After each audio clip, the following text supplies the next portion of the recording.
Recap on Sunday's Army 10 miler. It was my fourth race. The first one I did, gosh, I think it was about a year after my hip surgery. So that was probably 17 years ago. Do the math on that. And then this is the third year in a row I've done it. And it was interesting because I didn't really set a specific goal or, I didn't do a specific training program. It was very kind of low key training. And I think I wanted to talk about it because how many people actually do? Like you've got those moms that are like, yeah, my first postpartum race, or, my first race since this or that or whatever, or I'm trying to hit a PR or whatever. And if I think back on the three that I did before, the one after my hip surgery, that was just proof of existence kind of situation. This was pre-kids. I was like, with hip surgery, and I had arthroscopic surgery for hip femoroacetabular impingement. I had been non-weight bearing for like 6 weeks. Like it was kind of a big deal at the time. I was like, am I even going to be able to run again? And I don't remember it being particularly easy. I just remember being really just happy at the end that, okay, I can still run, but it was still, I remember it being painful. And then I went on and had kids, and I think I did a few other like rando races in there, and then came back to try Army again in 2022.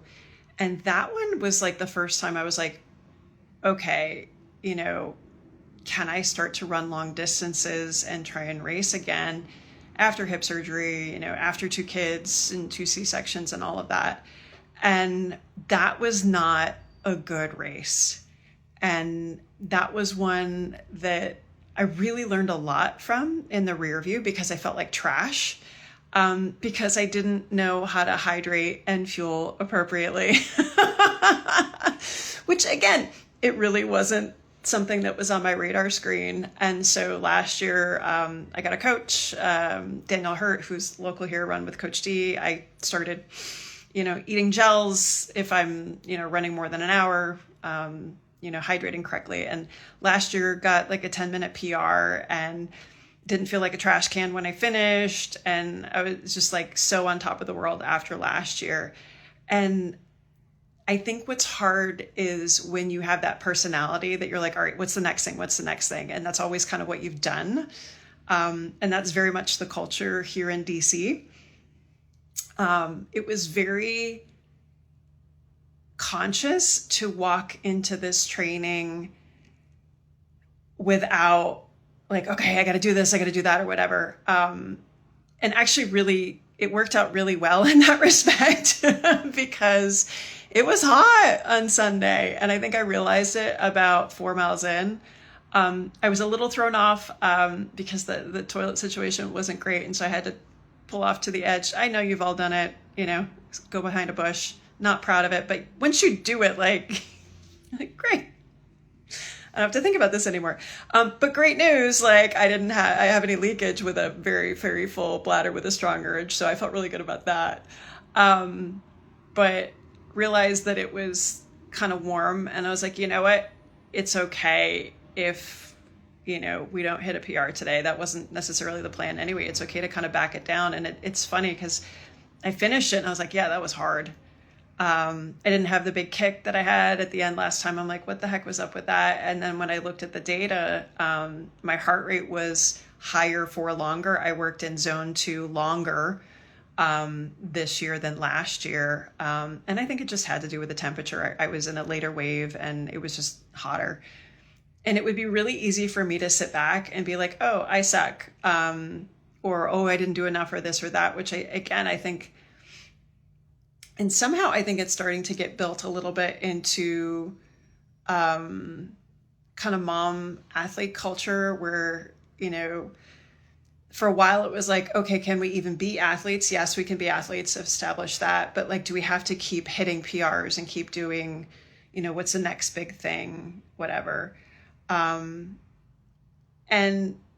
I almost think that people kind of look down on the idea where it's like, if you're not doing that, what are you doing it for?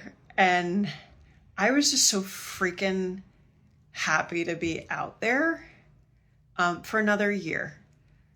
And I think that's when you work in kind of physical therapy. I think when you have people that in your life that have progressive degenerative disease and that kind of stuff, not to be a downer, but like that, those possibilities are there as you get older. And to have a year where injury free, feeling good, you know, didn't get too in the weeds on training, did okay on nutrition, and I could still go out and run and feel good and not feel like trash the next day. Like, there's something to be said for that. And I would like to give some points to those of you that are just going out and showing up and showing that you can still do it. And you had the consistency to be able to perform and not feel like a trash can and not hurt yourself and, you know, random things aside. But like, we need to put a little bit more emphasis on that being just as cool as hitting a PR.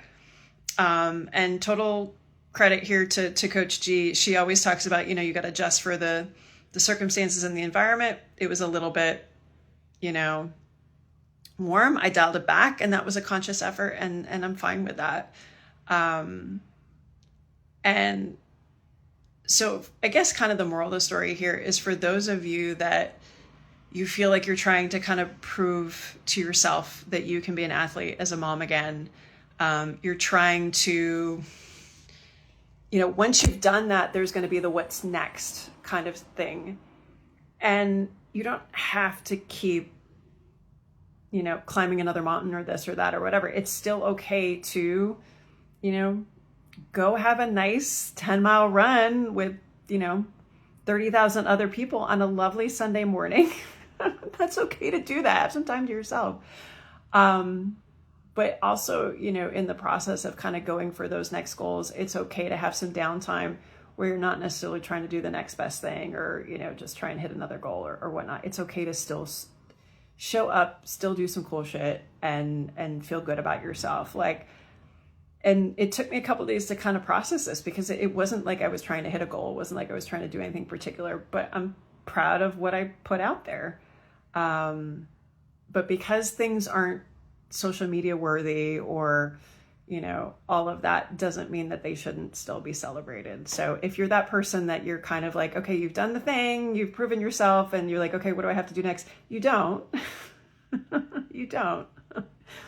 You can still just keep showing up consistently and pat yourself on the back and thank your lucky stars that you're healthy and feeling good. And this year, I've seen a lot more people having difficulty getting back to running because of, you know, post-infection issues, you know, stuff like that, post-viral stuff.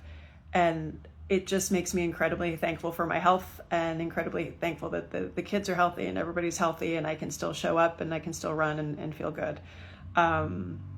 So it's not a dramatic, it's not a dramatic race recap. It's, I did what I felt was right in that day, and I'm really proud that my body is still allowing me to do that, and we still need to celebrate that. So, I don't know, let me know what you think. Do you feel like everything has to be like, you know, PRs? Is that your personality? Or you're like, no, I'm cool if I just show up and do my thing and call it good.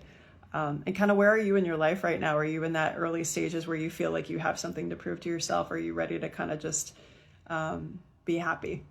Let me know. I'm curious.